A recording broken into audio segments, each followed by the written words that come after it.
Merci à tous les membres du jury d'être là aujourd'hui. Merci à toutes les personnes présentes aussi. Je vais vous présenter le résultat de mes travaux de ces 4 dernières années. Travaux qui traitent de la captation de métriques directionnelles en 3D et de la reproduction de champs sonores par une méthode hybride qui combine ambisoniste circulaire et sphérique.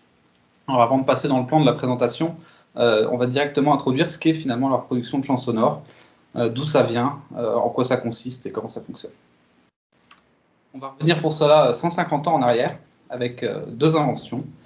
D'abord le phonotographe, une invention française qui permettait la captation de champs sonores, et le phonographe, invention américaine qui permet finalement la captation et la reproduction. Donc les deux fonctionnent sur le même principe. On a un cornet acoustique qui va vibrer au moment où une onde acoustique va venir dans ce pavillon, faire vibrer un stylet en harmonie avec et engraver une trace temporelle sur un cylindre en rotation.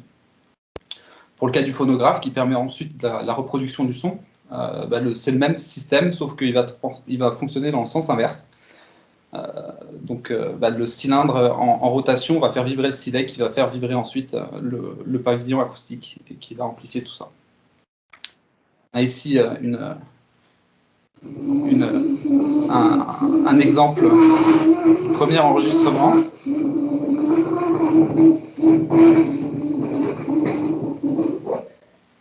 Donc le Au clair de la lune enregistré par Édouard Léon Scott de Martinville il y a 150 ans, donc la qualité laissait à désirer.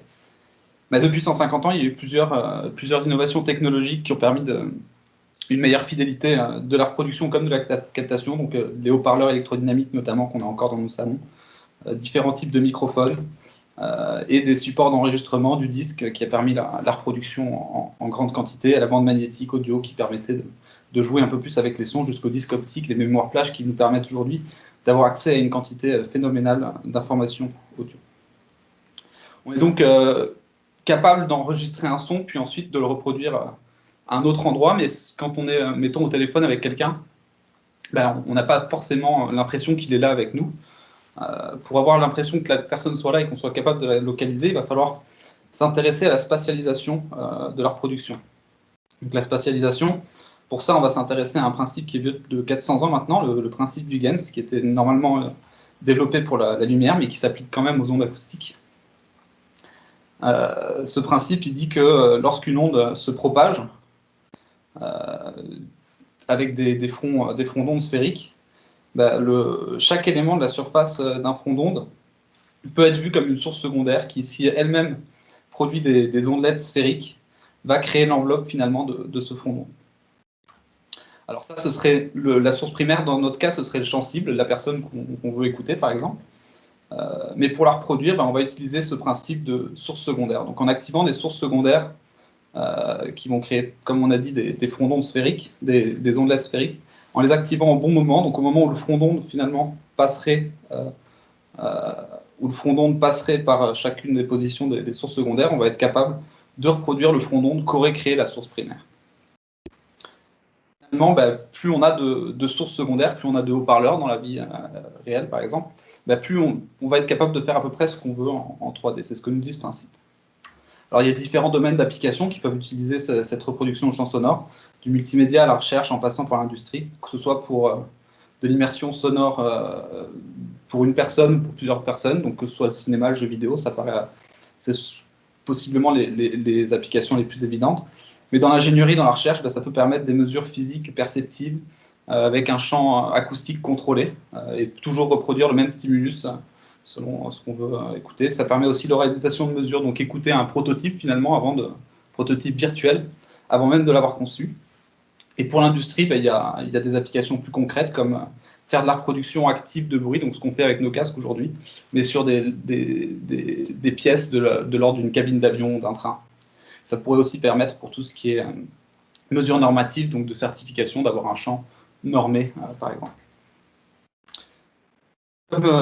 Comme j'ai pu le dire, le principe d'Huygens nous dit que on a accès on peut faire à peu près ce qu'on veut quand on a un assez grand nombre de sources, mais dans la vie réelle, c'est pas forcément possible d'avoir accès à un nombre illimité de sources, donc ça va réduire drastiquement dégrader la reproduction de ce sang. Et donc ça freine aujourd'hui l'arrivée de ces systèmes, que ce soit dans nos cinémas ou dans nos salons. D'où la question que je me suis posée au début de ce doctorat, c'est est-il possible de coupler plusieurs systèmes de restitution, donc plusieurs technologies de spatialisation du son, afin de conserver une reproduction sur une large étendue, mais tout en diminuant les ressources matérielles nécessaires.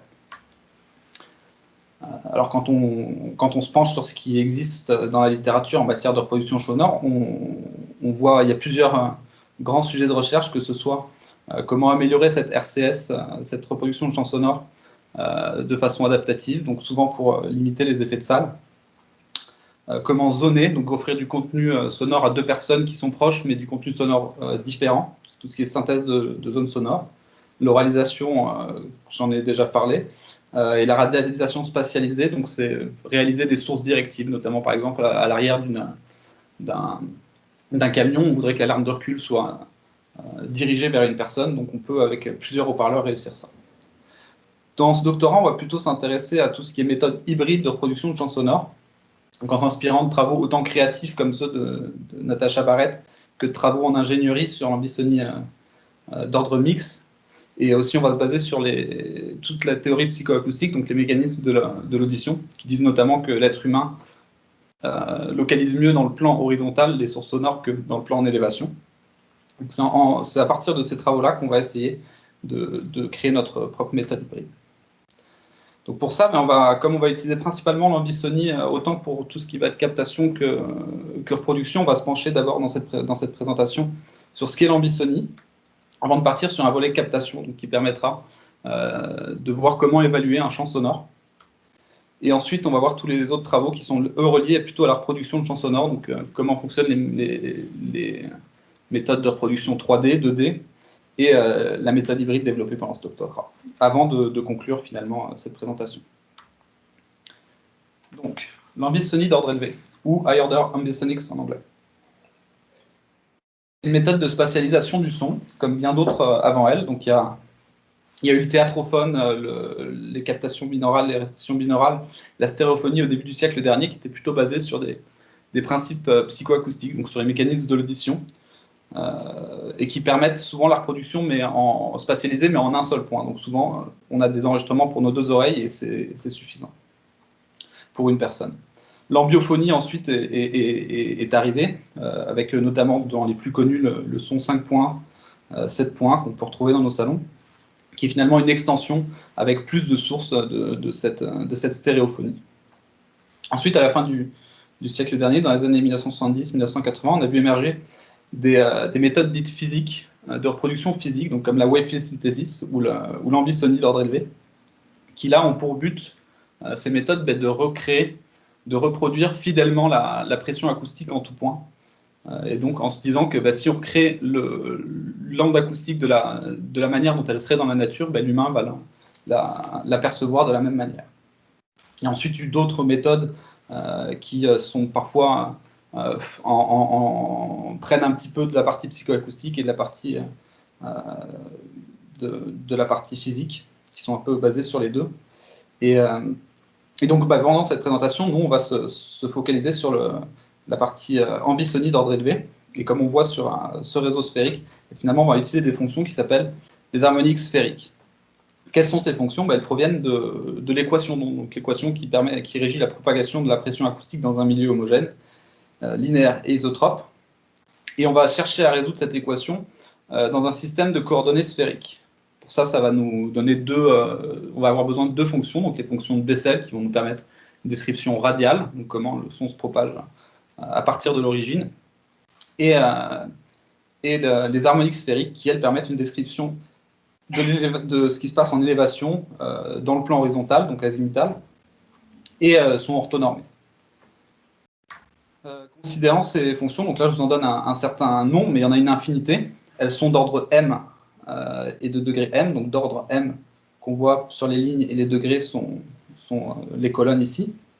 Et on peut voir qu'elles ont toutes des formes différentes. Dans l'absolu, plus on va en utiliser, plus on sera capable de décrire l'ensemble de l'espace, mais dans la réalité, on ne peut pas, si on considère un nombre fini de microphones ou de haut-parleurs, on ne peut pas considérer un nombre infini d'harmoniques sphériques. Donc on va devoir réaliser ce qui s'appelle une troncature d'ordre, donc choisir jusqu'à quel ordre on va s'arrêter. Alors là, si on le fait pour l'ordre 1, en prenant le symbole de l'ambisonie ici, on voit que ces harmoniques sphériques, donc la première, l'harmonique 0,0 va être plutôt une considération de la pression globale.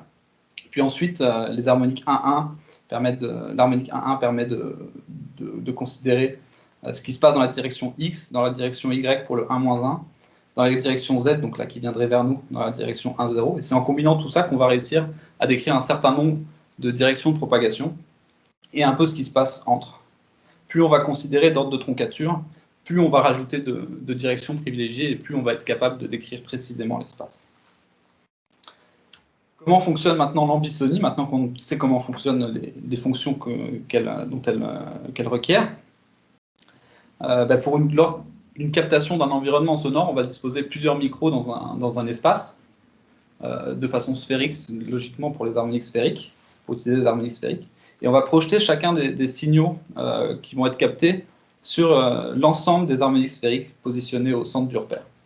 Donc ça va nous permettre de passer du domaine spatial et temporel, le domaine dans lequel on est actuellement, au domaine des harmoniques sphériques, et finalement d'encoder toute l'information de propagation spatiale et fréquentielle de cet environnement sonore en un certain nombre de coefficients, dits les coefficients ambisoniques, ou BMN, généralement sont moins nombreux que le nombre de micros qu'on a utilisés. Donc ça a cet avantage d'avoir la même information pour moins de coefficients. Ensuite, pour repartir dans le domaine spatial, on va réaliser la transformation inverse et finalement pouvoir extrapoler, donc analyser ce champ ou le reproduire si on calcule les signaux des haut-parleurs.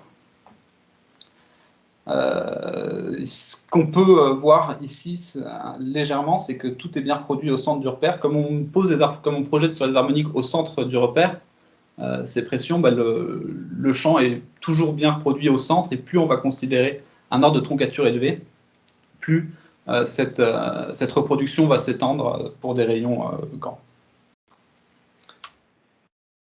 Maintenant qu'on a vu à peu près le principe de l'ambisonie, on va pouvoir passer à la première partie de ces travaux qui concernent donc la captation de métriques directionnelles, que ce soit comment faire pour capter les métriques et comment capter avec un microphone sphérique.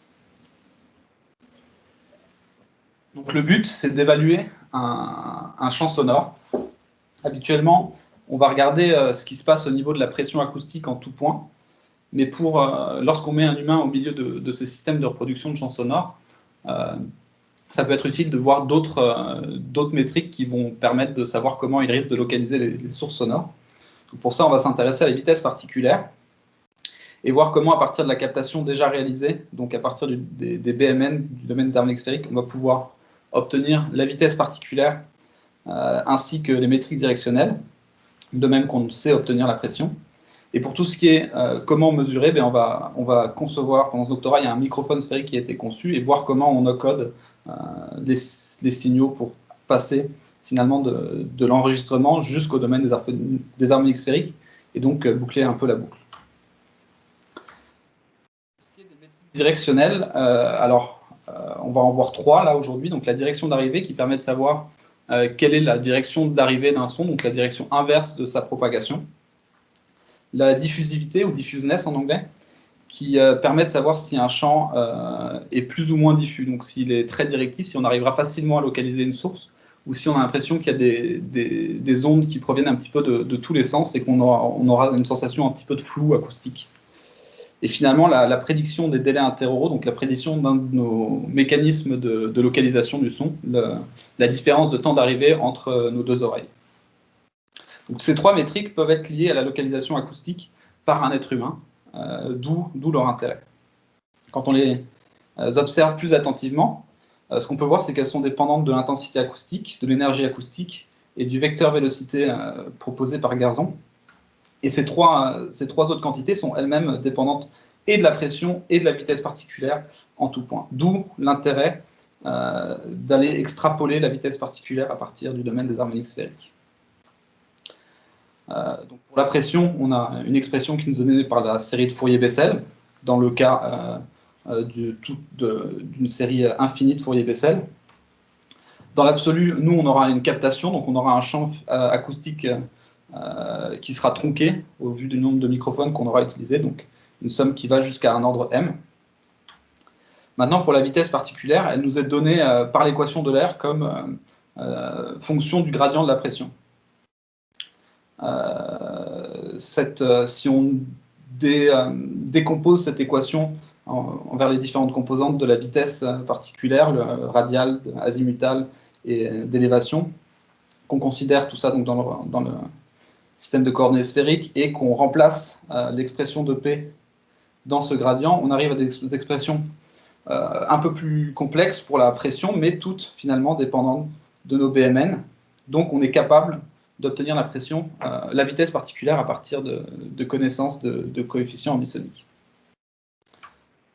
Pour le cas de la pression acoustique, donc on avait l'habitude de cette extrapolation, on partait d'un champ cible, donc le champ capté, on encodait pour aller dans le domaine des harmoniques sphériques, puis on décodait pour réaliser une extrapolation, et une règle nous était donnée pour dire que pour un ordre donné M, on avait une zone, on pouvait prédire la zone où la reproduction était au-delà d'un seuil en dessous d'un seuil de 4% de précision.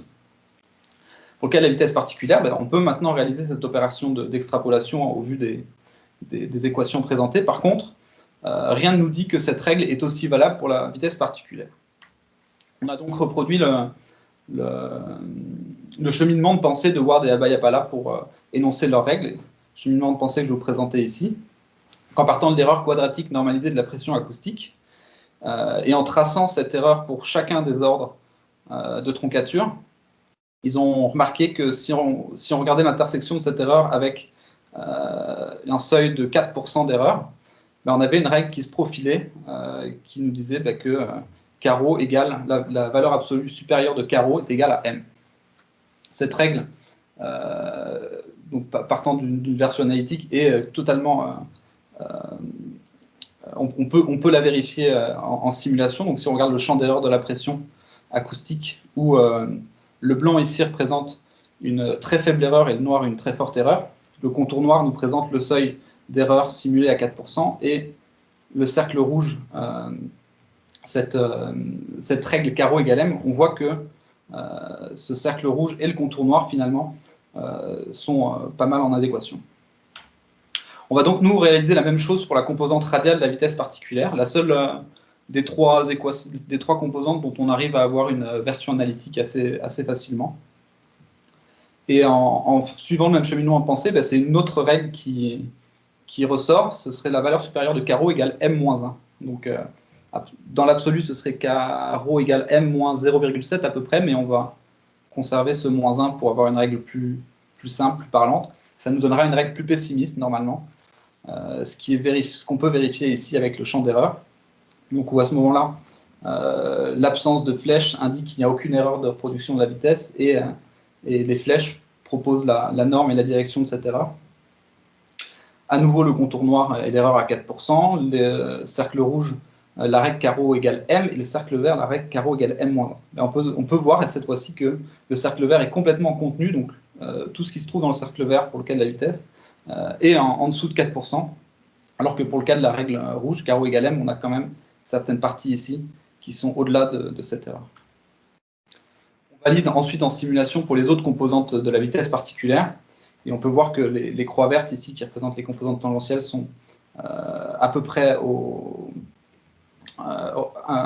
sont en intersection avec la ligne pointillée verte, à peu près au même endroit que les croix grises pour le cas de la vitesse de la composante radiale. Donc on peut valider finalement cette règle pour l'entièreté de la vitesse particulière. Maintenant, il advient de vérifier si c'est valable aussi pour les métriques qui vont découler de cette connaissance de la vitesse particulière et de la pression. Alors, on a donc tracé pour l'erreur d'intensité d'acoustique, l'erreur de la DOA et de l'ITD. On peut voir que les mêmes conclusions peuvent se faire pour l'intensité acoustique que pour la vitesse particulière. Par contre, pour la DOA et pour l'ITD, cette règle a l'air beaucoup plus en accord si on regarde le contour noir et le cercle vert. Mis à part dans la direction perpendiculaire à la propagation de l'onde, donc on se rappelle que la pression l'onde de pression tout à l'heure se propageait dans le sens des X positifs. Et pour l'erreur de diffusivité, par contre, on remarque que c'est le cercle rouge qui est plus en adéquation avec ce contour noir. Donc ce serait plutôt la règle carreau égale M. Par contre, la question qu'on s'est posée, c'est dans quel cas on se situe en fait pour cette diffusivité qui est censée évaluer un champ plus ou moins diffus. Il se trouve qu'on est dans un cas particulier où il est égal à 0 pour le cas d'une onde plane, alors que donc finalement pas forcément le type d'onde ou de champ approprié à utiliser cette métrique. On a donc regardé ce qui se passait pour le cas d'un champ de pression acoustique aléatoire, donc avec des taux de diffuseness à l'intérieur du cercle rouge plutôt élevés pour toute la partie supérieure et de l'ordre de 20 à 30% dans la partie inférieure. Et là, on peut regarder maintenant pour cette diffusivité que le contour vert devient en adéquation aussi avec le contour d'erreur en noir. Donc finalement, cette règle est aussi valable pour la diffusivité, à condition de ne pas être dans le cas critique d'une onde plane. Donc on est capable, depuis le domaine des harmoniques sphériques, d'obtenir la vitesse particulière et des métriques directionnelles, mais pour arriver jusqu'au domaine des harmoniques sphériques, ça demanderait d'avoir un microphone, de réaliser une captation, et pour ça, on va réaliser un microphone sphérique double couche. Donc c'est un abus de langage pour une antenne sphérique de microphone double couche, mais on va utiliser cette notation aujourd'hui.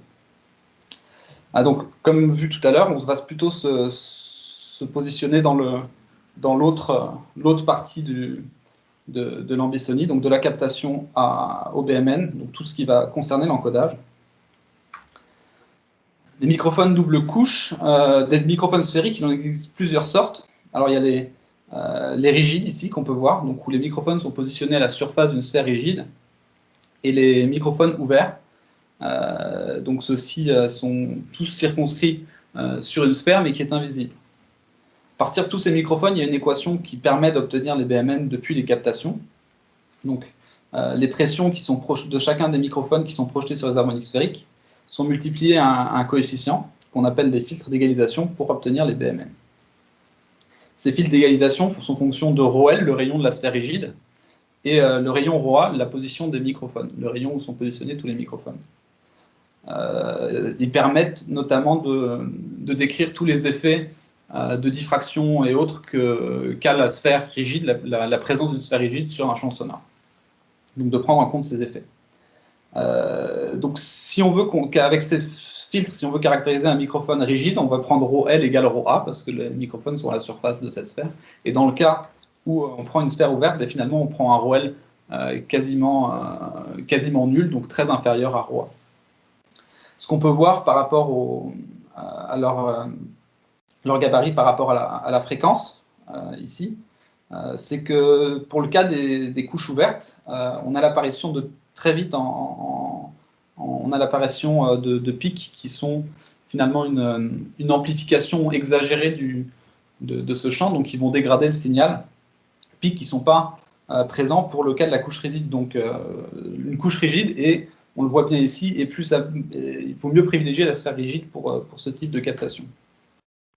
Cependant, c'est en fonction de ces graphiques sont en fonction de la fréquence, mais sont aussi en fonction de ρA, en fait, c'est ρA par ρ. Donc, en fonction de la taille du microphone, du rayon des microphones, on va pouvoir déplacer ces pics vers la gauche ou vers la droite, vers la droite quand le rayon est grand, et vers la gauche quand le rayon est faible. Donc, plus on va avoir un grand rayon pour ces types de microphones sphériques, plus on va pouvoir être capable d'enregistrer des basses fréquences, et inversement. Donc une manière d'augmenter la plage de fréquences utilisables, c'est d'utiliser plusieurs couches, donc de combiner plusieurs couches de rayons différents, et ensuite de dédier certaines parties du spectre à chaque couche. Par contre, la difficulté par rapport à un microphone normal, c'est d'avoir un traitement adapté pour cela. Alors, pour la conception d'un microphone double couche, alors ça pourrait prendre l'entièreté de cette présentation, mais on va résumer tout ça juste en 3 points. Pour notre microphone qui s'appelle le port chimique, on a considéré qu'on devait aller à un ordre 5 pour enregistrer les champs sonores produits par notre antenne de haut-parleur qui est elle-même à l'ordre 5. Donc on a choisi une grille de Lebedev à 59 pour choisir les positions de ces microphones, donc selon les travaux de Pierre Lecomte. Pour ce qui est de l'étendue des plages fréquentielles, on a choisi une couche rigide et ensuite une couche ouverte, parce qu'on ne pouvait pas cumuler deux couches rigides. Pour choisir les rayons entre le haut de ces tiges et la surface rigide, on a utilisé les travaux de Jean et Hall, les collaborateurs, qui nous permettaient d'optimiser ce ratio entre ces deux rayons. Finalement, toute la conception du microphone, que ce soit les tests de la partie mécanique comme de la partie électronique, la conception, la fabrication ont été réalisés au GOS, et je tiens d'ailleurs tout de suite à remercier Clément Girin, Mathieu Leland et Patrick Lévesque pour leur grande aide. Voilà. Donc, on a notre microphone, on a un prototype réalisé, comme on peut le voir ici. Maintenant vient la partie traitement du signal. Donc comment on va encoder ces signaux captés par les microphones pour arriver dans le domaine des harmoniques sphériques. On a nos deux couches, notre couche rigide, notre couche ouverte.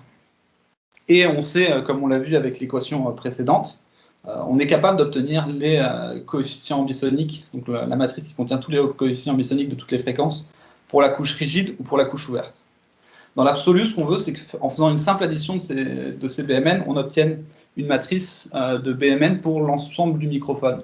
Et qu'on puisse, que directement avec cette addition, on considère que pour certaines parties de la fréquence, du spectre, sur la couche rigide qui s'occupe du décodage, de l'encodage, et pour l'autre partie, que ce soit la couche ouverte. Pour ça, on va aller, pour chacun de nos microphones, chercher nos pressions projetées, donc en considérant les signaux des microphones, en les pondérant, puis en les projetant sur les harmoniques sphériques. Et la partie crossover va venir intervenir au moment des filtres rigides. Donc on peut calculer les filtres rigides en amont pour nos deux couches. Par contre, pour choisir la partie du spectre qui va être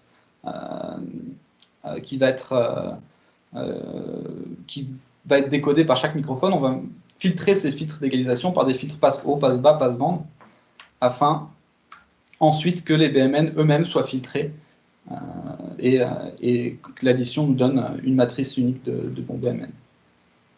Donc si on regarde à quoi ressemblent ces filtres filtrés, ces filtres d'égalisation, on voit bien qu'une partie ici du spectre est privilégiée pour la couche ouverte, puis ensuite la couche rigide, puis la couche ouverte, on voit bien qu'il y a une diminution progressive, enfin une diminution vers zéro dans le cas de la couche ouverte à cette partie-là. Et ce qu'on peut aussi noter, c'est que notre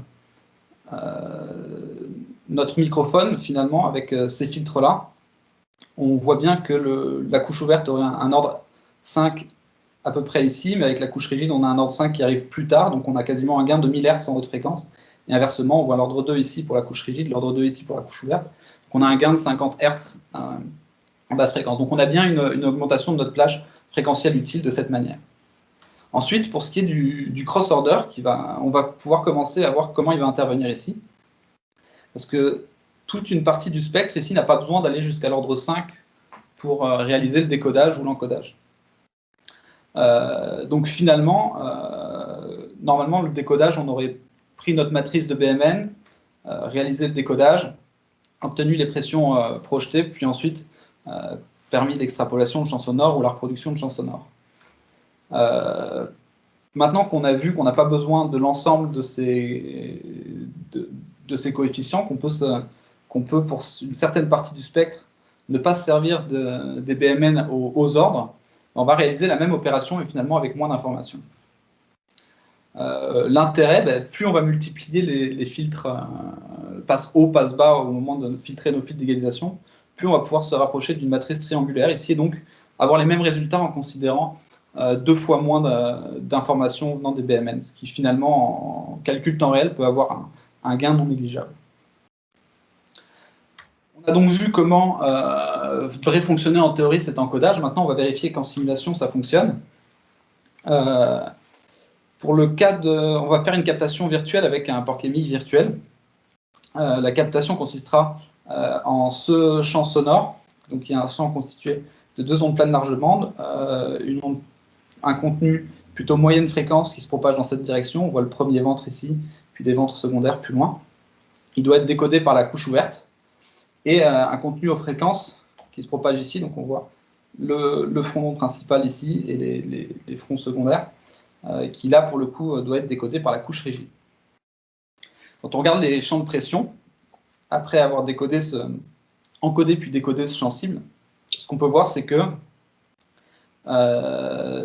pour le cas du contenu haute fréquence, on voit bien qu'il est décodé par la couche rigide au centre ici, mais qu'on a des amplitudes vraiment beaucoup trop fortes pour la couche ouverte et des artefacts cylindriques. Donc ça doit provenir si on se rappelle la figure des fils d'égalisation, des pics pour le cas de la couche ouverte qui se situe exactement pour ce contenu et donc l'amplifie exagérément. En revanche, pour ce qui est du contenu moyenne fréquence, on peut légèrement distinguer ici des petites zones jaunes qui correspondraient au front secondaire, qu'on n'a pas ici. Et la zone est plus étendue. C'est d'ailleurs plus visible si on regarde la pression, l'erreur d'extrapolation de la pression. Donc toujours blanc, c'est une très faible erreur, et noir ou gris, une haute erreur. On voit que la zone blanche s'étend ici, au-delà du cercle violet, ce qui n'est pas le cas pour la couche rigide. Maintenant, si on regarde le microphone crossorder, on voit bien que la partie centrale correspond à ce qu'on aurait recréé avec la couche rigide, et la partie au-delà est ce que la couche ouverte nous aurait donné. Donc on arrive à avoir finalement le meilleur des deux mondes sans ces artefacts circulaires. Ensuite, valider expérimentalement et le port chimique et ce principe avec un champ cible à une fréquence de 500 Hz qui se propage dans les X positifs, en sens des X positifs, en plongeant notre microphone dans ce champ qui est créé par une antenne sphérique de haut-parleur, et tout ça en chambre anéchoïque. Ce que nous donnent les résultats, donc ce contenu de 500 Hz devait être décodé par la couche ouverte, et on voit bien que le cas de la couche ouverte et du crossover, on a les mêmes champs de pression, ce qui n'est pas le cas de la couche rigide. Par contre, on voit qu'on a quelque chose au centre ici, pour le cas de la couche ouverte, il n'y avait pas de contenu haute fréquence, donc on n'aurait pas dû avoir ça, normalement. Mais si on regarde les signaux de tous les microphones, on voit qu'il y a quelques petits pics qui arrivent, donc probablement des distorsions des signaux des haut-parleurs, ou peut-être des interactions son-structure qui ont créé cela. Et cette partie est encore une fois dans les pics qui amplifient exagérément et créent une amplitude vraiment trop élevée au centre. On voit bien que le crossover et donc notre microphone double couche permet de s'affranchir de ces diffractions, de ces distorsions. Donc un autre avantage qui n'était pas prévu à la base. Avant de passer à la partie reproduction du son, on va faire une légère conclusion sur tous ces travaux de captation. Donc on a présenté une façon d'extrapoler les métriques directionnelles, la vitesse particulière, et une loi de prédiction de la taille de la zone de reproduction précise pour ces métriques. Ensuite, il y a une conception et une fabrication d'un microphone qui a été réalisé, et un encodage qui permet de lier finalement tous ces travaux. Maintenant, pour ce qui est de la reproduction de champs sonores, on va parler de la reproduction hybride développée, mais présenter avant ça les différents types de reproduction, que ce soit 3D ou 2D. Donc, le but, ça va être de répondre vraiment à la question de recherche, maintenant qu'on sait évaluer un champ sonore, à savoir donc réduire le nombre de haut-parleurs pour garder une zone de reproduction étendue. Pour ça, on va utiliser le principe que la localisation des sons par l'être humain est meilleure dans le plan horizontal, et donc combinée à de l'ambissonie sphérique, de l'ambissonie circulaire, donc dans le plan. On va à nouveau se situer plutôt dans la partie décodage, mais cette fois-ci, à partir des BMN, on va calculer les signaux de commande de chacun des haut-parleurs pour pouvoir réaliser la reproduction du son et pas une extrapolation comme précédemment. Donc pour ce qui est de la reproduction en 3D, il y a deux méthodes bien connues. Donc la HOA sphérique, donc à partir de réseaux de haut-parleurs sphériques, et en ayant un champ cible dont on connaît les BMN, on va chercher à reproduire la pression en un point, donc que cette pression soit égale à celle qu'on aurait de notre champ cible. Pour ça, on a deux équations, une qui nous dit que la pression au point R est donnée par la somme des contributions de chacune des sources, donc les signaux de commande font un terme de propagation, et l'autre nous dit que la pression acoustique peut être décrite par une série de Fourier-Bessel tronquée. Dans l'une, on a nos BMN, dans l'autre, on a nos signaux de commande. En égalisant ces deux équations, ce qui s'appelle la mode matching method, on va pouvoir obtenir nos signaux de commande en fonction de nos BMN. Maintenant, pour l'ambisonie cylindrique, qui elle provient finalement de la résolution de l'équation nombre, mais dans un système de coordonnées cylindriques, on va réaliser à peu près la même méthode, mais en considérant de nouveaux paramètres. Donc ce sera des harmoniques sphériques qui proviennent de cette nouvelle résolution de l'équation nombre, des coefficients ambisoniques cylindriques aussi, et on utilisera des réseaux cylindriques dans ce cas-là. On compare ces deux méthodes pour une onde plane de 1000 Hz à un ordre 15. Ce qu'on peut voir, c'est que dans le plan horizontal, on a à peu près la même reproduction. Par contre, dans le plan en élévation, on a des choses complètement différentes. Et donc, finalement, on a des zones de reproduction précises, différentes, sphériques pour le cas d'une sphère et cylindriques pour le cas cylindrique. Ensuite, pour cette simulation, j'ai utilisé le nombre de haut-parleurs nécessaires pour qu'il n'y ait aucun effet de repliement spatial au centre du réseau, ni d'artefacts d'effets de bord ou autres, ce qui nous amène à avoir besoin d'un très grand nombre de sources ou d'un grand nombre de sources pour pouvoir faire ça à l'ordre 15. Ça va être une des raisons de s'intéresser à la HEA circulaire qui, elle, utilise beaucoup moins de sources, comme on va le voir. Donc pour les HEA 2.5D, donc provenant de BMN qui serait en 3D, qui est une captation en 3D, mais dans le cas où on se compresse tout sur l'axe, sur le plan horizontal, il y a une méthode qui provient de la HEA sphérique, présentée par Jens Saren durant sa thèse. Il considère les harmoniques sphériques et finalement isole la partie qui décrit la partie de la description azimutale comme étant les harmoniques circulaires. À partir de ça, il réalise encore la mode matching méthode et obtient des signaux de commande pour une méthode de 2.5D. Pour ce qui est de la HEA provenant de la HEA 2.5D provenant de l'ambisonie cylindrique, ça a été développé pendant ce doctorat.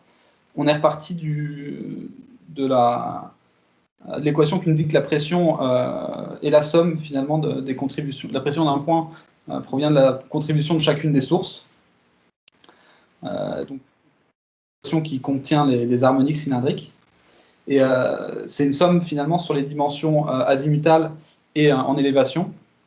Et on a une l'approximation de la phase stationnaire qui nous permet finalement de simplifier tout ce qui est de l'élévation pour arriver à quelque chose d'uniquement azimutal.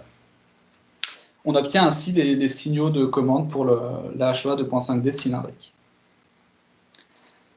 À nouveau, on va comparer pour la même fréquence, c'est le même cas d'une troncature à l'ordre 15. Et ce qu'on peut voir, c'est qu'on a quelque chose de bien reproduit encore dans le plan horizontal, mais là, on a une reproduction dans le plan en élévation qui est très mauvaise. On s'attendrait à avoir des frondons de plan et on a des frondons de sphériques. Enfin, c'est ce qu'on souhaiterait avoir. Donc, finalement, dans ces deux cas, on a des zones de reproduction qui sont des disques, comme on peut mieux le voir sur les champs d'erreur de pression. La deuxième chose à noter, c'est qu'on a utilisé que 32 sources dans ce cas-là, donc soit 10 à 200 fois moins que pour le cas sphérique et cylindrique. On notera aussi, en passant, que ce n'est pas tout à fait un cercle, la zone de reproduction dans le plan horizontal, parce que les frondons sont bien reproduits, mais il y a des problèmes, il y a des amplitudes, une décroissance d'amplitude avec la distance qu'on n'a pas pour le cas d'une onde plane, mais qu'on a pour ces méthodes-là. Donc ce n'est pas tout à fait un disque. Maintenant qu'on a ces méthodes 3D et 2D et qu'on souhaite les combiner, on va s'inspirer du filtrage fréquentiel. Donc, le filtrage fréquentiel permet de scinder un spectre par plusieurs filtres. On va réaliser la même chose spatialement. Donc, le filtrage spatial va permettre, quand on aura défini des rayons de coupure, de définir des zones spatiales, donc des filtres passe-bas, avec plusieurs rayons de coupure, des filtres passe-band, donc une coque épaisse avec une sphère vide à l'intérieur, une zone de silence à l'intérieur. Et l'avantage d'utiliser l'ambisonie pour ça, c'est que la règle carreau égale M, finalement, nous permet de choisir pour une même fréquence, de choisir ces rayons de coupure en choisissant des ordres de troncature adaptés. Donc comment ça va fonctionner? Pour le cas de nos méthodes 3D et 2D, on a vu qu'on avait des zones de reproduction de certaines dimensions, mais on va vouloir créer nos filtres spatial passe-bas et passe-bande à partir de ces méthodes. Pour le cas du filtre passe-bas, ben finalement, c'est l'ambisonie sphérique telle qu'elle existe. On aura une zone qui est sphérique. Et pour le cas du système 2D, ben on va prendre d'un ordre de troncature, on va prendre deux ordres de troncature, un en bas ordre et un en ordre élevé. Le bas ordre sera au-dessus de celui du filtre passe-bas, histoire de créer une zone de silence à l'intérieur de ce cercle et pouvoir immerger la sphère finalement à l'intérieur de ce cercle. On va avoir besoin d'un nouveau réseau très dense au niveau de l'équateur. Et dans ce qu'on espère, c'est d'avoir une zone qui finalement serait plus comme une sphère aplatie, une ellipsoïde, et l'agrandir sur le plan horizontal. Agrandir cette HOA sphérique sur le plan horizontal. À nouveau, on va partir dans quelques simulations pour ça. Donc on a un réseau de 74 haut-parleurs ici qui nous permet d'avoir une sphère à l'ordre 5 et un cercle qui permet d'aller faire de l'ambisonie circulaire jusqu'à l'ordre 15. Et on va observer une onde de fréquence 500 Hz légèrement désaxée. Alors quand on se concentre sur la partie sphérique, donc on voit que ça respecte ce qu'on a pu voir précédemment. La règle carreau égale M en bleu ici est bien respectée par le contour. L'ambisonie circulaire, elle va un peu au-delà, à l'ordre 15. Maintenant, c'est le passe-bande qui est intéressant. Donc, en voyant qu'on rogne tous les ordres inférieurs à 6, on crée bien une zone de silence à peu près de l'ordre de cette règle carreau égale M. Donc, en additionnant ces deux méthodes-là, sphérique et passe-bande, on obtient notre méthode hybride. Et ce qu'on peut voir, c'est que dans ce plan horizontal, on a agrandi notre zone de reproduction. On regarde le plan vertical, on voit bien que pour ce qui est du sphérique, donc le filtre passe-bas et la méthode hybride, on a une reproduction qui est à peu près du même ordre. Donc, comme on s'attendait, tout ce qui est en élévation est dirigé par le filtre passe-bas. C'est uniquement dans le plan horizontal qu'on a un gain. Et il n'y a pas de dégradation non plus dans le plan en élévation. Par contre, vous me direz que j'ai finalement fait quelque chose de mieux avec plus de haut-parleurs et que ce n'était pas le but. Le but, c'était de réduire le nombre de haut-parleurs. Pour ça, on va étudier 3 systèmes maintenant. Donc un système sphérique qui peut aller jusqu'à l'ordre 6, la méthode hybride qu'on vient de voir ici, et une autre méthode hybride où on considère un autre filtre passe-bande qui peut aller jusqu'à l'ordre 11 cette fois-ci, au lieu de l'ordre 15. Maintenant, quand on regarde les champs de pression et qu'on compare nos deux méthodes hybrides, on ne voit pas vraiment de différence. Il y en a quelques-unes, elles sont faibles, on les voit mieux en regardant les champs d'erreur. On voit des différences par ici, par là aussi, mais en tout cas au centre, pour la zone qui est au centre, on est quasiment sur la même reproduction. Et c'est d'ailleurs, si on compare à un sphérique de l'ordre 6, on a même une reproduction qui est légèrement plus étendue. Donc finalement, avec cette méthode, on arrive à faire une économie de 8 haut-parleurs, ce qui donc est à peu près de 10% sur ce type de système.